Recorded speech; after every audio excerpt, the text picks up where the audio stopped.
हाय एफ लर्स, welcome back to my channel. Video को स्टार्ट करने से पहले अगर अभी तक आप में से किसी ने भी मेरे चैनल को सब्सक्राइब नहीं किया है तो प्लीज़ चैनल को सब्सक्राइब, वीडियो को लाइक और नीचे कमेंट करते हुए ज़रूर बताइएगा कि आज का ये पार्ट आप लोगों को कैसा लगा। इसके अलावा आप सभी से आज रिक्वेस्ट करना चाहूँगी कि वीडियो के लास्ट तक ज़रूर बने रहें, क्योंकि लास्ट में मैं आप लोगों से कुछ बातें करना चाहती हूँ। तो चलिए soulmates at the burial mount के आज के पार्ट को स्टार्ट करते हैं। लास्ट पार्ट में हमने देखा था कि विंग, जैन चेंग और वैनकिंग को वहाँ पे छोड़ के, यानी कि किचन में छोड़ के वो वहाँ से जा चुका था।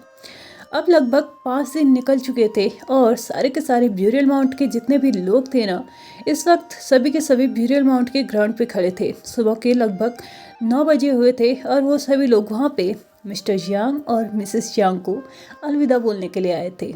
हाँ, इस 5 दिनों में जैन चेंग और वैनिंग ने डिसाइड किया था कि वो लोग शादी कर लेंगे और इन्हीं 5 दिनों में ही उन लोगों ने शादी भी कर ली थी। जैन चेंग को बहुत बड़ा समारोह नहीं चाहिए था, बहुत बड़े लेवल पे उसको अपनी शादी नहीं मनानी थी, इसलिए उसने अपने भाई और अपने बहन के सामने ही अपनी शादी कर ली। उसे ज़्यादा लोगों की ज़रूरत नहीं थी, लेकिन एज ए क्लैन लीडर उसको अपने क्लैन में जाने के बाद, अपने सेक्ट में जाने के बाद एक पार्टी तो देनी ही पड़ेगी, एक दावत तो देनी ही पड़ेगी। इसलिए उसने डिसाइड किया था कि यहाँ पे शादी कर लेने के बाद वो अपने सेक्ट जाएगा और वहाँ जाके वो सभी को दावत दे देगा और सभी को ये अनाउंस भी कर देगा कि आज के बाद वैनकिंग उसकी वाइफ है, यानी कि आज के बाद वैनकिंग नहीं, जैन किंग हो चुकी है। ऐसा नहीं था कि वैनकिंग पहले उसके प्रपोजल को एक्सेप्ट नहीं करना चाहती थी, लेकिन उस वक्त हालात ही कुछ ऐसे थे कि वो नहीं चाहती थी कि उनकी वजह से एक और इंसान की लाइफ बर्बाद हो जाए। पहले ही विहू जियान बहुत ज़्यादा सफ़र कर रहा था, वो सभी से दूर था, हर कोई उसके जान के पीछे पड़ा हुआ था, हर कोई उससे नफरत कर रहा था और हर कोई उसे सिर्फ गलत ठहराने की कोशिश कर रहा था। इस सब में एक और मेंबर अगर वैन सेक्ट की हेल्प के लिए आ जाता, यानी कि वो जैन चेंग का प्रपोजल एक्सेप्ट करके उसको हाँ बोल देती, तो शायद इस वजह से जैन चेंग को भी कहीं ना कहीं वैन सेक्ट वालों की हेल्प करनी ही पड़ती, क्योंकि वैनकिंग अकेला वैन सेक्ट वालों को छोड़ के तो वहाँ से नहीं जा सकती थी। और अगर जैन चेंग उनकी हेल्प करता है तो ऑफकोर्स सी बात है बाकी सब लोग उसके भी पीछे पड़ जाएंगे। इसलिए उसने यही उस समय सही समझा कि वो जैन चेंग के प्रपोजल को इस वक्त एक्सेप्ट नहीं करेगी। हालांकि उसने रिजेक्ट भी नहीं किया था और न ही कभी उसने उस कॉम को वैनकिंग ने जैन चेंग को वापस किया था, लेकिन आज फाइनली वो उसके प्रपोजल को भी एक्सेप्ट कर चुकी थी और वो दोनों शादी भी कर चुके थे और इस वक्त अपने घर को जाने के लिए भी तैयार थे। जाने से पहले उसने वैनिंग को बहुत अच्छे से समझा दिया था कि उसने आज के बाद वांग जी और विंग का बहुत अच्छे से ख्याल रखना है। इसी के साथ वो वांग जी को अपनी सारी की सारी जिम्मेदारियां सौंप चुकी थी, यानी कि आज तक जो काम वैनकिंग किया करती थी अब वो वांग जी को करने थे। विंग इस वक्त वैनकिंग की जगह वैनिंग को अपॉइंट करना चाहता था, लेकिन वैनिंग अच्छे से जानता था कि उसके मास्टर उसे मैनिपुलेट करने में बहुत ज़्यादा माहिर है, यानी कि उनके जो फालतू के खर्चे वो करते हैं ना, वो बिल्कुल भी उनके ऊपर रोक नहीं लगा सकता। और वैनकिंग भी अच्छे से जानती थी कि उसके भाई को बुद्धू बनाने में बहुत माहिर था और विंग को तो आदत थी बिना मतलब पैसे खर्च करने की, इसलिए वो चाहती थी कि उसकी जगह पे एक ऐसा इंसान आए जो कि सोच समझ के खर्चा करता हो और विंग पे भी उसका रूल चलता हो। और इस वक्त वांग जी के अलावा ऐसा कोई इंसान नहीं हो सकता था। विंग को इस बात से थोड़ा सा टेंशन तो थी, क्योंकि वांग जी ने पहले ही बोल दिया था कि आज के बाद उसके फालतू खर्चे बंद, यानी कि वांग जी अगर इस वक्त उसके फाइनेंशियल डिपार्टमेंट का हेड बनता है तो मतलब विंग के फालतू खर्चे तो क्या, उसके तो नॉर्मल खर्चे भी बंद हो जाएंगे। खैर, अब वो कर ही क्या सकता है, उसका लाइफ पार्टनर है, वो उसको मना भी नहीं कर सकता है। और वैनिंग के लिए वैनकिंग मान नहीं रही है, जो कि पहले उसकी फाइनेंशियल डिपार्टमेंट की हेड रह चुकी है, इसलिए उसके हाथ में कुछ नहीं था।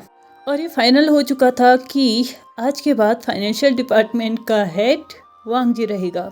इस बात से विंग खुश तो नहीं था, लेकिन क्या ही कर सकता है।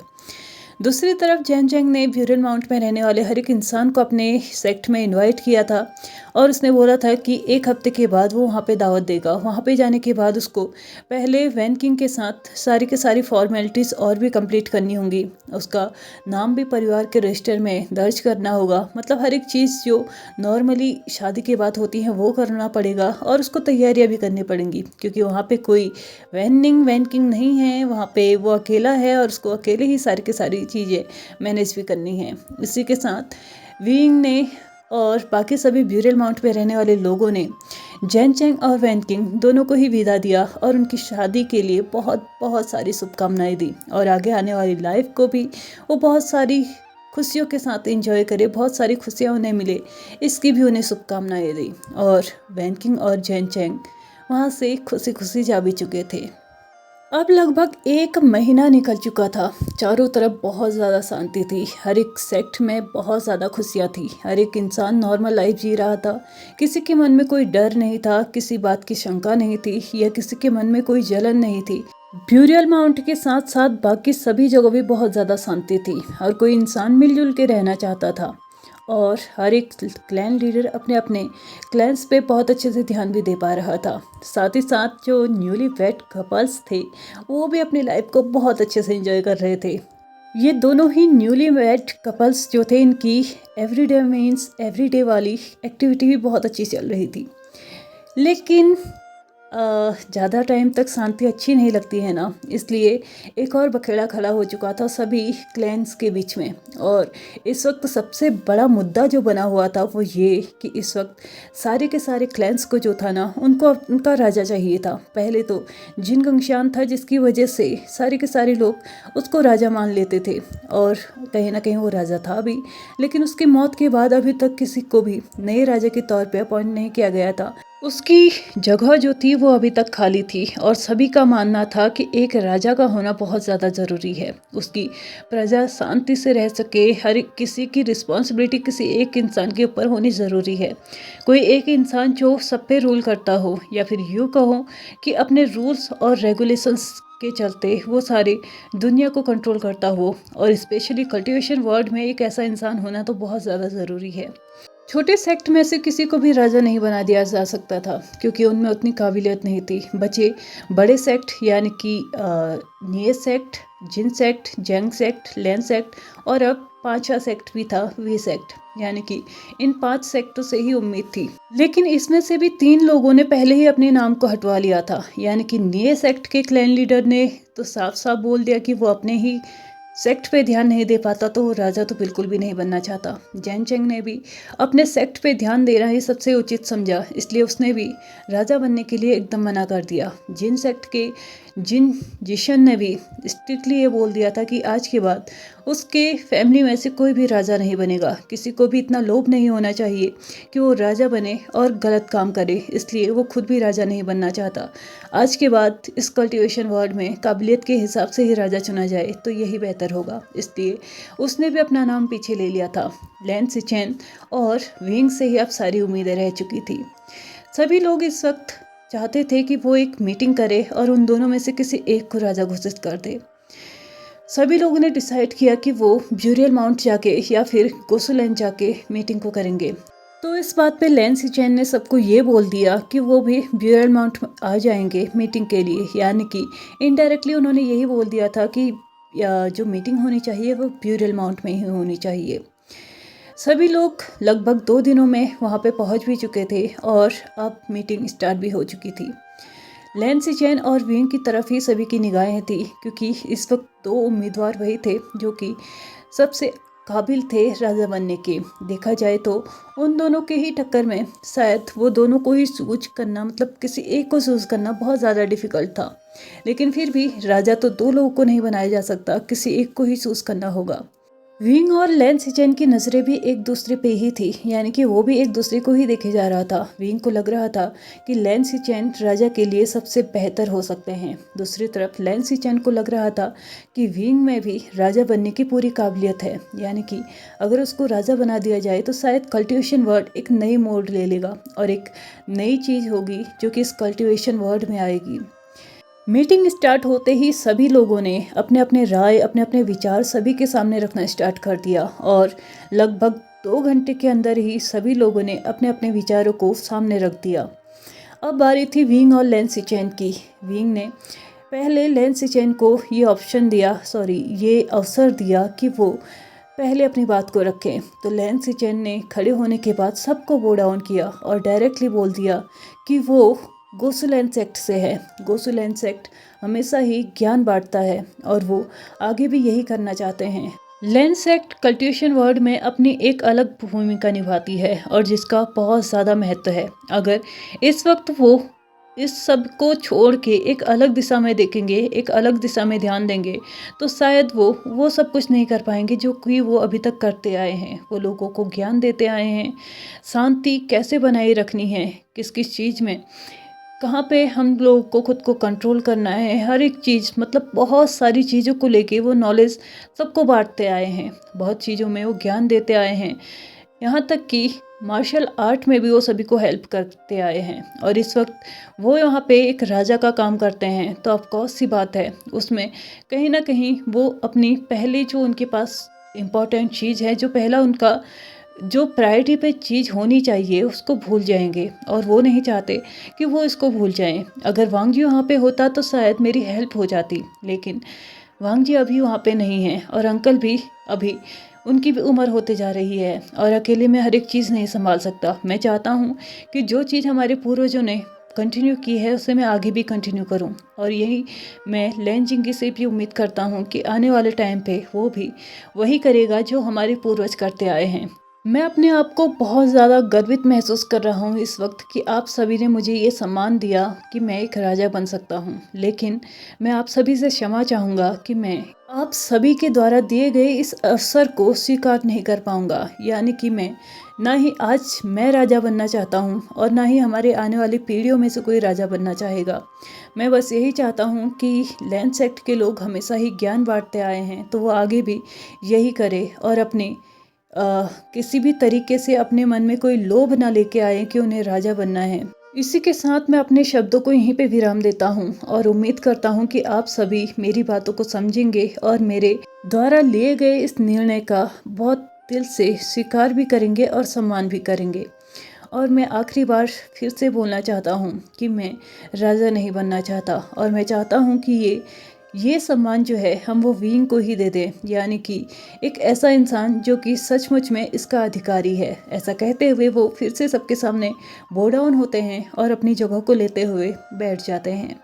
सभी लोगों की नज़रें अब विंग की तरफ थी और देखा जाए तो सभी का मानना भी ये था कि विंग सच में एक काबिल उम्मीदवार है राजा के लिए। लेकिन विंग के अंदर तो एक अलग ही द्वंद्व चल रहा था, एक अलग ही वॉर चल रही थी जिससे वो सच में लड़ रहा था। वो नहीं जानता था कि वो जो सोच रहा है उसको सबके सामने कैसे रखे, क्योंकि वो जानता था कि उसके अंदर बहुत बड़ी कमी है जिसके चलते वो राजा होने का फ़र्ज़ तो कभी नहीं निभा सकता। क्या वो एक डिमोनिक कल्टीवेशन के सहारे सबको बचाएगा? अगर वो खुद एक डिमोनिक कल्टीवेशन का यूज़ कर रहा है तो वो दूसरों को क्या मार्शल आर्ट सिखाएगा? क्या उन्हें सिखाएगा कि तलवार कितनी ज़रूरी होती है और कैसे उन्हें ये बताएगा कि एक योद्धा का गहना ही तलवार होती है? इसलिए वो चाहता था कि इस वक्त वो सबको सच्चाई बताए। वीवू जियान ने कभी भी आज तक भागना नहीं सीखा था और उसने ना ही कभी ये चाहा था कि वो किसी को अंधेरे में रखे। इसलिए आज उसने अपने आप से ही ये डिसाइड कर लिया था कि वो सबके सामने आज सच्चाई बता ही देगा और सच में जो काबिल है इस वक्त राजा बनने के, उसी के सामने ये प्रस्ताव रखेगा कि वो राजा की इस गद्दी को स्वीकार करे। विंग अपने सीट से उठता है और सबको बो डाउन करते हुए उनको सबसे पहले ब्यूरियल माउंट में आने के लिए बहुत बहुत धन्यवाद करता है। इसके बाद वो अपने शब्दों को शुरू करता है। पहले तो लान वांग जी को लग रहा था कि शायद विंग इस अपॉर्चुनिटी को एक्सेप्ट करने वाला है, लेकिन अगले ही पल वो समझ नहीं पाया कि विंग ये क्या बोल रहा है। दूसरी तरफ विंग अपनी बातों को स्टार्ट करता है। मैं आप सभी का धन्यवाद करता हूँ कि आप सभी ने मुझे इस लायक समझा कि मैं आप लोगों का राजा बन सकता हूँ, लेकिन मुझे भी यही लगता है कि मैं भी इस पद के लायक नहीं हूँ। जो एक राजा की भूमिका इस कल्टीवेशन वर्ल्ड में है या सारी दुनिया में होती है, वो शायद मैं नहीं निभा पाऊँगा, क्योंकि सच यही है कि मैं एक अधूरा इंसान हूँ जो अब कभी पूरा नहीं हो सकता। ये सुनते ही सभी लोग बहुत आश्चर्य के साथ विंग को देखने लगे थे, लेकिन विंग यहाँ पे नहीं रुका और उसने अपनी बातों को आगे कंटिन्यू करते हुए बोला कि वो लगभग 11 साल पहले ही अपनी गोल्डन कोर को खो चुका है और बिना गोल्डन कोर के वो आप में से किसी की क्या हेल्प कर सकता है? क्या एक फ्लूट के सहारे मैं आप सभी को बचा सकता हूँ? क्या अगर मुझे किसी को कुछ सिखाना पड़े, कभी किसी मार्शल आर्ट में मुझे किसी को कुछ सिखाना पड़े तो मैं क्या सिखाऊंगा? मैं कभी तलवार का इस्तेमाल नहीं कर सकता। तो क्या मैं आप लोगों को ये सिखा सकता हूँ कि मार्शल आर्ट क्यों ज़रूरी है? क्या मैं आप लोगों को ये बता सकता हूँ कि तलवार क्यों ज़रूरी है? एक अधूरा इंसान कैसे किसी को बता सकता है कि हम किस चीज़ से पूरा हो सकते हैं? मैं ये नहीं कह रहा कि मैं ये नहीं चाहता कि मैं कभी राजा ना बनूं, लेकिन सच यही है कि मुझ में वो गुण नहीं है जिसकी वजह से मैं राजा बन सकता हूँ। लेकिन मैं किसी एक ऐसे इंसान को ज़रूर जानता हूँ जो इस वक्त एकदम सुटेबल है राजा की इस पद को संभालने के लिए, राजा के इस ओहदे को संभालने के लिए। वो बिल्कुल सही होगा। ये सुनते ही सभी लोग और भी आश्चर्य के साथ विंग की तरफ देखने लगे थे। उन्हें नहीं पता चल रहा था कि वो क्या कहने की कोशिश कर रहा है, और सभी लोग अब एक साथ पूछने लगे, कौन है वो इंसान? सभी लोगों के एक साथ क्वेश्चन के साथ अब विंग ने आंसर करते हुए बोला, आप सभी जानते हैं उसे और बहुत अच्छे से जानते हैं, और सच बताऊं तो मुझे नहीं लगता कि मेरे उस नाम को लेने के बाद आप में से कोई भी उस बात के लिए मना कर सकता है। तो सभी लोग फिर से पूछते हैं, बताइए तो सही कि वो इंसान कौन है? तो विंग अब डायरेक्टली वांग जी की तरफ देखते हुए और अपने शब्दों को मुंह से बाहर निकालते हुए बोलता है, हांग वंजुन। विंग की ये बात सुनते ही सभी लोग बहुत ज़्यादा आश्चर्य से भर चुके थे, क्योंकि हांग वंजुन का इस वक्त सच में किसी को भी ख्याल नहीं आया था, क्योंकि हर कोई सिर्फ यही मान रहा था कि लैंड सेक्ट से हांग वंजुन उधर आया है। तो उन लोगों ने तो वांग जी को एकदम एक लड़की ही मान लिया था। विंग ने अपनी बातों को कंटिन्यू करते हुए बोलता है, इस वक्त मुझे नहीं लगता कि आपके राजा बनने की क्षमता किसी और में है, और इस ओहदे को संभालने के लिए लान वांग जी के अलावा कोई और सुटेबल पर्सन हो सकता है। ये सुनते ही अब सभी लोग थोड़ा बहुत खुश तो लग रहे थे, लेकिन फिर भी उनके फेशियल एक्सप्रेशंस कुछ ऐसे थे ना, मानो कुछ चीज़ें थी जो उन लोगों के अंदर एक ऐसी भावना लेके आ रही थी कि शायद ये ऑप्शन भी ठीक नहीं है। सभी के फेशियल एक्सप्रेशंस को देखने के बाद विंग ने सभी से क्वेश्चन किया कि क्या हो गया, क्या आप लोग मेरे इस सुझाव से अपनी सहमति नहीं रखते हैं? तो सभा में से ही एक इंसान ने उठ के विंग को बोला, ऐसा नहीं है कि हम आपके सुझाव को मानते नहीं हैं। सच बताऊं तो हम सभी को यही लगता है कि हांग वंजुन के अलावा कोई और सही उम्मीदवार नहीं हो सकता है, लेकिन हमें सिर्फ एक राजा ही नहीं चाहिए, भविष्य में राजा के परिवार से एक ऐसा इंसान भी चाहिए जो कि राजा की गद्दी को संभाल सके। कहने का मतलब सिंपल है कि हम आपके युवराज को भी देखना चाहते हैं, और जैसे कि हम सभी पहले ही जानते हैं कि लान सेक्ट में सिर्फ एक बार ही प्यार करना अलाउड है, एक बार ही इंसान प्यार कर सकता है, और अगर वहाँ पे प्यार ही नहीं होगा तो वो दूसरी शादी कैसे कर सकते हैं? इसलिए हमें लगा कि शायद आप दूसरी शादी कर लेंगे, और कम से कम एक युवराज के लिए तो आप ये कर ही सकते हैं। विंग ने जैसे ही ये सुना तो उसका चेहरा एकदम लाल हो चुका था, किसी और वजह से नहीं, गुस्से से, और वो चाहता था कि इस इंसान को वो एकदम तलवार निकाले और उसकी गर्दन काट दे, ये सब कुछ कहने के लिए कि वो दूसरी शादी तो कर ही सकता है। तो उसने उस इंसान से बोला, और आपसे ये किसने कह दिया कि मैं अपने बच्चे के लिए दूसरी शादी कर दूंगा? अगर मुझे बच्चों का इतना ही शौक होता तो मैं पहले ही लान वांग जी से शादी नहीं करता। मैं कभी भी इस शादी के लिए एग्री नहीं होता। चाहे लान वांग जी मुझसे प्यार करता या ना करता, मुझे उससे कोई फ़र्क नहीं पड़ता, लेकिन सच ये है कि मैं भी उससे उतना ही प्यार करता हूँ जितना वो मुझसे करता है। तो ऑफकोर्स सी बात है, हम दोनों में से कोई भी इन फ्यूचर दूसरी शादी तो नहीं करने वाला है। और जहाँ तक बात रही आपके कहे अनुसार युवराज की, तो मैं आपको बता दूँ, इस वक्त कायदे से तो जिन सेक्ट के लोगों को इस पदवी को संभालना चाहिए था, क्योंकि वैन सेक्ट के पूरी तरीके से ख़त्म हो जाने के बाद जिन सेक्ट ने ही अपने आप को राजा घोषित किया था, यानी कि जिन गंगशान ने अपने आप को राजा घोषित किया था, तो इस कायदे से इस वक्त जिन जिशन को ही राजा बनना चाहिए था। अगर आप लोग चाहते हैं और जिन सेक्ट से भी ये सुझाव आया है कि आज के बाद वही इंसान राजा बनेगा जो कि राजा बनने के काबिल है, तो हम इन फ्यूचर भी ये क्यों नहीं कर सकते? और अगर फिर भी आपको चाहिए कि कोई हमारे ही परिवार से हो, तो मैं आप लोग को बता दूं कि हम कुछ ही दिनों में वैन युआन को ऑफिशियली अडॉप्ट करने वाले थे, यानी कि हम दोनों ही उसके ऑफिशियली पेरेंट्स बनने वाले थे। तो इसका मतलब यही हुआ कि वो हमारा बेटा होगा, और आगे जाके वो फिर से अपने पिता की गद्दी को संभाल सकता है, यानी कि लान वांगजी का बेटा ही फिर से राजा भी बन सकता है। और देखा जाए तो वैन जुआन में इतनी काबिलियत भी है कि वो आगे चल के राजा भी बन सकता है। इसके अलावा मुझे नहीं लगता कि हमें आगे आने वाले राजाओं के लिए कोई भी चिंता करने की ज़रूरत है, क्योंकि हर सेक्ट के पास उसके उसके प्रिंस हैं, तो अब कौन सी बात है, उनके पास काबिलियत भी होगी और हम आगे चल के भी ऐसे ही बिल्कुल ऐसे ही सभा करके राजाओं को चूज़ कर सकते हैं। तो मुझे नहीं लगता कि एक राजा का ही बेटा राजा बनना चाहिए।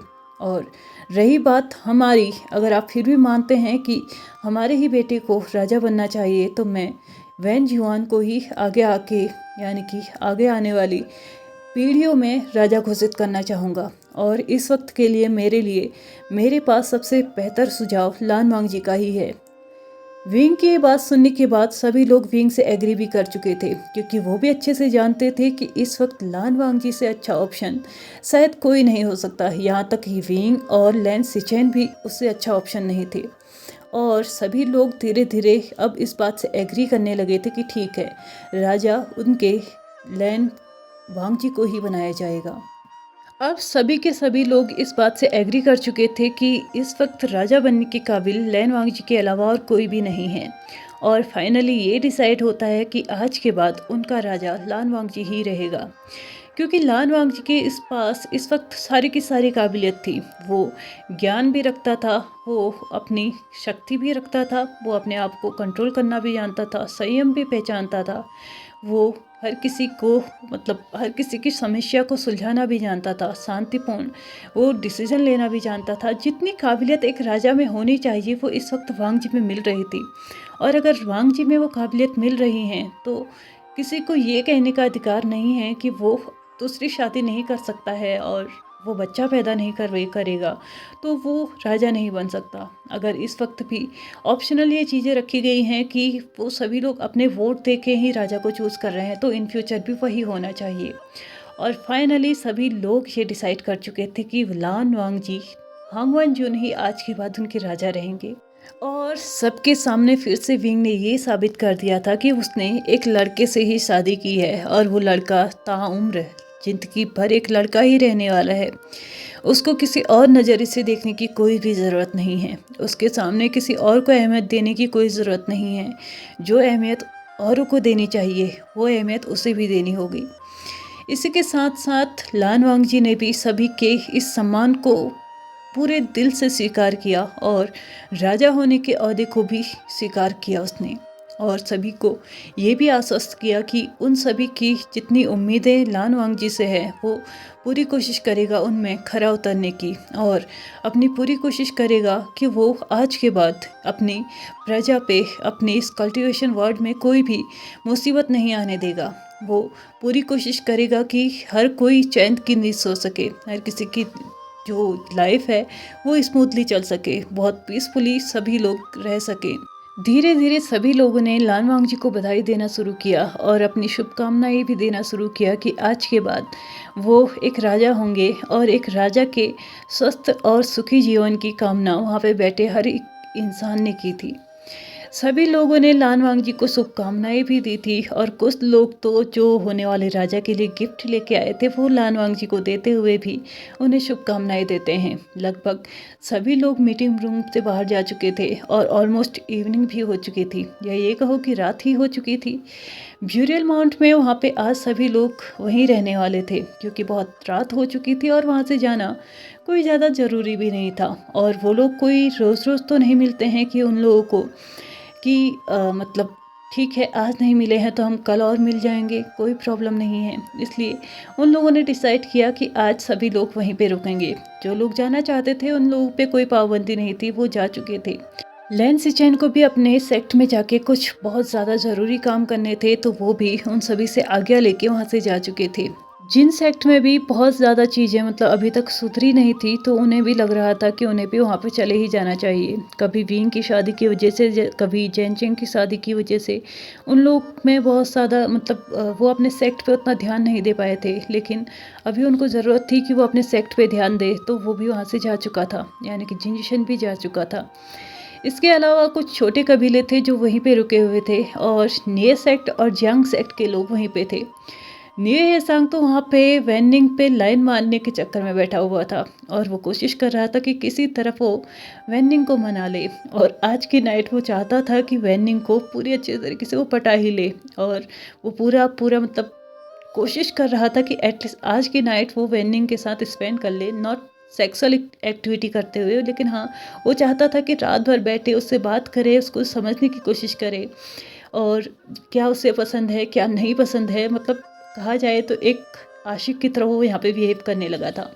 और उसने विंग से रिक्वेस्ट भी की थी कि आज की नाइट कोई ऐसा मतलब कुछ ऐसा बंदोबस्त कर दे कि वो और वेनिंग एक साथ टाइम स्पेंड कर सके। और विंग तो भैया हर प्यार करने वालों की हेल्प करता ही है, तो उसने भी इस बात पे एग्री कर लिया और उसने वेनिंग से मतलब बहाना बनाते हुए कह दिया कि कुछ दिन तक वेसांग यहीं पे रुकने वाला है, तो मैं चाहता हूँ कि तुम उससे कुछ चीज़ें बता दो, कुछ चीज़ें समझा दो कि उसे यहाँ पे कैसे रहना है। और बाकी तो हमारा वेसांग समझदार ही है, अगर 2 मिनट के लिए वो उसको उसके रूम में लेके जा रहा है तो बाकी की बातें कैसे स्टार्ट करनी है वो अच्छे से जानता था। इसलिए बाकी की बातें विंग ने वेसांग के ऊपर ही छोड़ दी थी।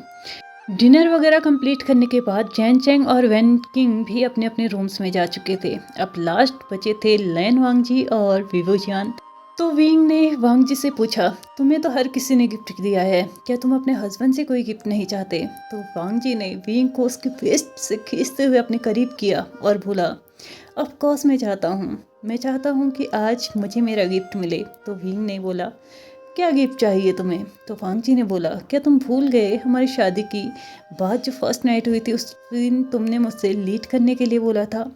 तो विंग ने बोला, ऑफ कोर्स, लेकिन तुमने मना कर दिया था। वांगजी बोलता है, ऐसा मत बोलो, मैंने मना नहीं किया था, मैंने बोला था कि मैं इन फ्यूचर लीड करूँगा। तो विंग अपने इविल स्माइल देते हुए बोलता है, ओह तो तुम चाहते हो कि आज की नाइट तुम लीड करो? तो वांगजी बोलता है, अगर तुम परमिशन दो और तुम झेल सको तो। विंग बोलता है, क्या मतलब है तुम्हारा झेल सको तो? क्या तुमने मुझे इतना नाजुक इतना कमज़ोर समझ के रखा है? तो मैं बता दूं, अगर आज की नाइट तुम लीड करोगे ना तो मैं श्योरिटी के साथ बोल सकता हूँ कि हमें हमारे रूम में साउंड प्रूफ तालिस्मान लगाने की भी ज़रूरत नहीं पड़ेगी। मुझे कोई प्रॉब्लम नहीं है, तुम जब चाहे तब लीड कर सकते हो, मुझे कोई प्रॉब्लम नहीं है। और मैं अच्छे से जानता हूँ कि तुम उतना रफ तो नहीं हो सकते जितना मैं हुआ था। विंग को लगता है कि ये एक नॉर्मल सी बात है, एक लड़की का रोल प्ले करना एक लड़के के सामने, ये बहुत नॉर्मल सी चीज़ उसको लग रही थी। अभी तक उसने झेला नहीं था तो उसे लग रहा था कि नॉर्मल ही होगा। लान वांगजी एटलीस्ट उससे ज़्यादा रफ तो नहीं हो सकता। वांगजी ने फिर से पूछा, क्या तुम सच में नहीं चाहते कि आज की नाइट हमारे रूम में कोई साउंड प्रूफ तालिस्मान ना लगे? तो विंग बोलता है, ऑफ कोर्स, मैं यही चाहता हूँ कि आज की नाइट हमारे रूम में कोई साउंड प्रूफ तालिस्मान ना लगे। तो वांगजी उसको फिर से पूछता है, क्या सच में तुम नहीं चाहते?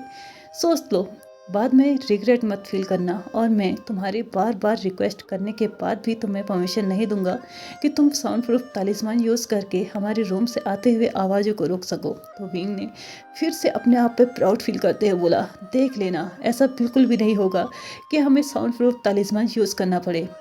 वांगजी ने एक और लास्ट बार बोला, ठीक है, तुम अगर रिग्रेट फील करो तो भी मुझसे उम्मीद मत करना कि मैं तुम पे मर्सी दिखाऊंगा या फिर तुम्हें परमिशन दूंगा कि तुम साउंड प्रूफ तालिस्मान यूज़ कर सकते हो। ऐसा कहते हुए वो दोनों ही अपने रूम में जा चुके थे ऑलमोस्ट मिडनाइट पे।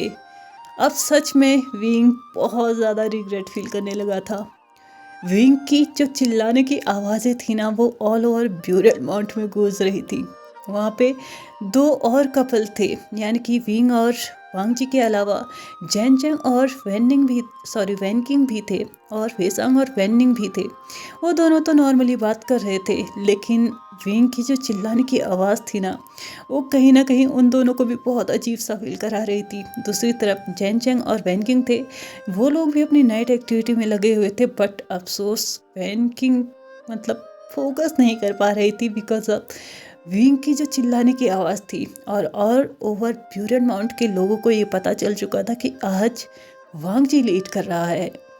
और इस वक्त उन दोनों के रूम का तो माहौल ही कुछ अलग था। वहाँ पे विंग था जो कि बहुत ज़्यादा रिग्रेट फील कर रहा था ये बोलने पे कि वो उससे ज़्यादा रफ़ नहीं हो सकता, यानी कि लान वांगजी विंग से ज़्यादा रफ़ नहीं हो सकता और उसको इस रूम में साउंड प्रूफ तालिस्मान यूज़ करने की कोई ज़रूरत नहीं है। दूसरी तरफ वांगजी था जो कि विंग की ये चिल्लाने की आवाज़ें थी ना, उन्हें सुन सुन के और भी ज़्यादा अराउज्ड फील कर रहा था और वो अपनी स्पीड को इतनी ज़्यादा बढ़ा रहा था कि विंग को तो मानो अब अपने मतलब मुंह से बस चीखे ही निकाल रहा था। वो ये तक नहीं बोल रहा था कि प्लीज़ स्लो डाउन, और चिल्लाते चिल्लाते वो ये भी सोच रहा था कि कल सुबह वो सबके सामने कैसे जाएगा, कितना एम्बेरस्ड फील करेगा वो सबके सामने खुद को कल, और कैसे वो सबके सामने अपने आप को प्रेजेंट करेगा कल की सुबह, वो लोग कैसे देख रहे होंगे उससे।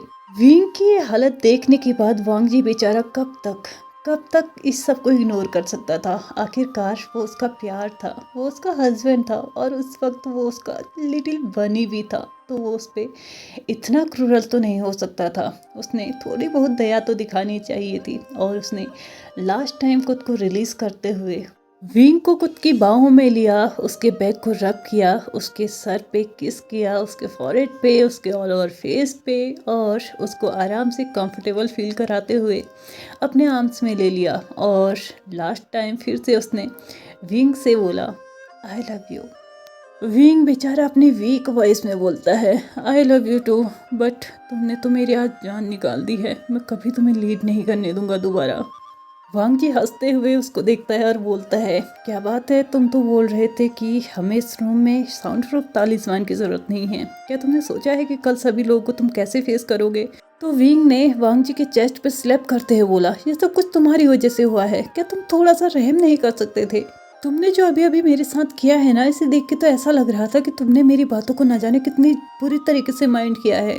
तुम्हें मेरे बारे में एक बार तो सोचना चाहिए था, बहुत ज़्यादा पेन हो रहा है मुझे। ऐसा कहते हुए वो वांगजी से एकदम लिपट गया। वांगजी ने भी उसके बैग को रब करते हुए, उसके बालों को सहलाते हुए, उसके बालों के ऊपर से ही उसके हेड पे एक किस किया और बोला ओके ठीक है, नेक्स्ट टाइम से ऐसा नहीं होगा, नेक्स्ट टाइम से मैं बिल्कुल वैसे ही रहूँगा जैसे तुम रहते हो, ठीक है ना? हम लोग नेक्स्ट टाइम से बहुत ज़्यादा जेंटल रहेंगे। ऐसा कहते हुए उसने विंग को अपनी तरफ बहुत टाइटली खींचा, बहुत टाइटली उसको हक किया और फिर से बोला आई लव यू विंग। विंग भी रिप्लाई में बोला आई love you to लांजान।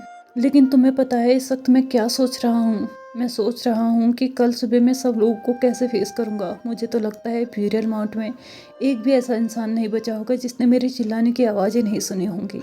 Lawn वांगजी reply में बोलता है टेंशन मत लो विंग, मैं राइटर से बात कर लूँगा, वो सब कुछ मैनेज कर लेंगी। और दूसरी तरफ मैं राइटर बेचारी, मुझे अभी अभी लान वांगजी ने रिक्वेस्ट किया है कि कुछ ऐसा करो कि कल सुबह विंग को एम्बेरसमेंट फील ना हो। और मैं कोई उनकी तरह जादूगर तो हूँ नहीं कि सभी की सभी माइंड को एकदम ब्लैंक कर दूँ, रात की सारी मेमोरीज भुला दूँ। तो मैंने सोचा क्यों ना मैं कल की सुबह होने ही ना दूँ और इस एफएफ को यहीं पे ख़त्म कर दूँ। तो चलिए फ्रेंड्स, इस एफएफ को यानी कि soulmates at the burial mount के इस एफएफ को हम यहीं पे ख़त्म करते हैं। प्लीज़ कमेंट करके ज़रूर बताइएगा कि ये पूरा का पूरा एफएफ आप लोगों को कैसा लगा। और इसी के साथ हमारे ये एफएफ भी यहीं पे ख़त्म होता है हैप्पी एंडिंग के साथ। इसके अलावा मैंने इस एफएफ के स्टार्टिंग में बोला था कि मुझे कुछ बातें करनी हैं, तो एंड तक ज़रूर बने रहें। तो चलिए उन बातों को कंप्लीट करते हैं। तो सबसे पहले उन लोगों के क्वेश्चन का आंसर जो कि मुझे डेली ये बोल रहे हैं कि all the troubles just because of heart को भी कंटिन्यू कीजिए। ऑफ कोर्स मैं कल से उसी को कंटिन्यू करूँगी, क्योंकि मुझे लगा था कि मैं दोनों ही एफएफ्स को एक साथ चला लूँगी, लेकिन मैं ऐसा करने में कैपेबल नहीं रह पाई। इसलिए मैंने किसी एक को रोकने का डिसीज़न लिया और मैंने इसको कंटिन्यू करते हुए उसको रोकने का डिसीज़न लिया। इसलिए उसके जो पार्ट्स थे वो नहीं आ पा रहे थे, लेकिन कल से उसी को मैं आगे कंटिन्यू करूँगी और उसी को ही मैं लास्ट तक ख़त्म करने के बाद ही नेक्स्ट जो एफएफ होगा उसको स्टार्ट करूँगी। इसके अलावा किसी का शायद बीच में कमेंट आया था कि लान वांगजी ने विंग को इतनी ईजिली माफ़ नहीं करना चाहिए था। तो देखिए, मैं तो कहती हूँ कि लाइफ में हर किसी को एक चांस तो मिलना चाहिए अगर, लेकिन ऐसा नहीं है कि वो चारों तरफ से बुरा इंसान है और तब जाके उसको एक और मौका मिलना चाहिए। वांग जी ने भी विंग को देखा था। विंग सिर्फ उसी के साथ बुरा था और किसी के साथ बुरा नहीं था। हालांकि उसके साथ जो कुछ भी विंग ने किया था वो माफ़ी के लायक नहीं था, लेकिन उसकी सज़ा भी विंग खुद को दे चुका था। तो एक इंसान जब खुद को सज़ा दे चुका है तो उसके बाद हम उसको सज़ा दें और उसको छोड़ के चले जाएं, उसकी उसी हालत में उसको छोड़ के चले जाएं, तो ये तो उसके मेंटल स्ट्रेस पे और भी ज़्यादा प्रेशर देने के बराबर है। और कभी कभी देखा जाए तो हमारी ओरिजिनल लाइफ में भी ऐसा ही होता है। चलो इंसान ना सही है, हम किसी चीज़ को ही ले लेते हैं। कुछ चीज़ हमारे लिए ऐसी होती है जो कि हम छोड़ना नहीं चाहते हैं और उसी में हम अपना दिमाग लगा के ना उसको कुछ और बना के उसको हम यूज़फुल बना ही देते हैं। तो वांग जी ने भी विंग के साथ ऐसा ही किया। उसने भी विंग को बिल्कुल वैसा ही बना दिया जैसा कि विंग को वो चाहता था। और एक बार किसी को माफ़ कर देना, उसको दोबारा से चांस दे देना, यानी कि अपने रिश्ते को चांस देने के बराबर होता है। अगर रिश्ता मायने रखता है तो आप लोगों को ये ज़रूर करना चाहिए, और अगर रिश्ता मायने नहीं रखता है तब तो सारी चीज़ें छोड़ ही देनी चाहिए। देखिए, अगर आपकी लाइफ से कोई जाता है ना तो उसकी जगह में कोई और ज़रूर आ जाता है, और हो सकता है कि वो इंसान आपकी लाइफ से जो गया है उससे बेहतर हो। तो किसी को छोड़ के जाने से अच्छा है कि आप उसको वैसा बना दो जैसा कि आप चाहते हैं। आप अगर चाहें तो किसी को बदल भी सकते हैं और किसी के लिए बदल भी सकते हैं। आपके हाथ में है कि आप बदलना चाहते हैं या फिर आप किसी और को बदलना चाहते हैं। मेरे हिसाब से वांग जी ने तो बिल्कुल सही किया, लेकिन आपके हिसाब से ये कैसा था ये आप लोग जानें। तो चलिए, बातें बहुत ज़्यादा हो चुकी हैं। आज के इस पार्ट को हम यहीं पे ख़त्म करते हैं। वीडियो पसंद आए तो please like share subscribe and comment करते हुए जाएगा। Thank you so much for watching my video and bye bye. हम मिलते हैं नेक्स्ट एफएफ में।